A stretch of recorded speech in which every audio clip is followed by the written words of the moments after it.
It's been a campaign like no other, and the candidate hoping to become the first woman president of the United States casts her vote, as does her opponent, attempting to become the first candidate with no record of public service to become president. The longtime politician who served at the highest levels of government against the outsider.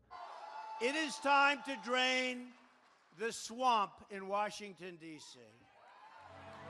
From the outset, Hillary Clinton said she was intent on shattering the glass ceiling of gender, emerging from a broken montage of the country's 44 past presidents to accept the nomination of the Democrat Party.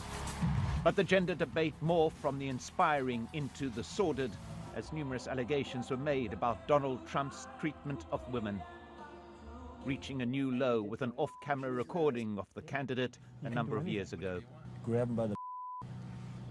Add to this the unprecedented refusal to release tax returns, together with an immigration policy that critics contend is rooted in racism, and Trump's presidential chances should have moved from long shot to nil. He is unqualified and unfit to be the president and commander-in-chief.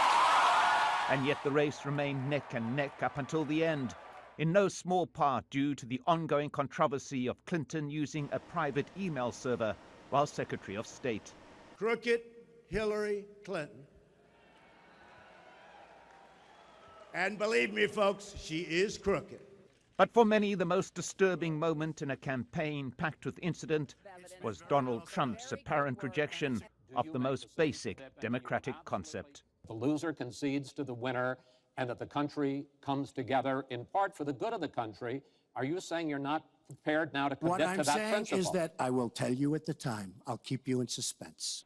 The shattering of a fondly held democratic tradition epitomized by the monument to Abraham Lincoln is a lasting hallmark of a campaign that ends with one ugly promise. The winner will become the leader of a people divided more than at any time since the Civil War. 1.5 centuries ago, a president began the healing with an impassioned call for national unity. When Trump visited the battlefield at Gettysburg, he sounded more like a fighting general than presidential peacemaker. It's a contract between Donald J. Trump and the American voter, and it begins with bringing honesty, accountability, and change to Washington, D.C. But as the campaign neared its end and the rain began to fall, Hillary Clinton skipped past her regular denunciation of Trump and asked those who opposed her, as well as those who supported her, to go to the polls. So let's get out! Let's vote for the future!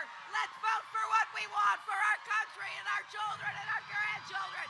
It was a moment of non-partisanship, too late to amend the sad reality of this election.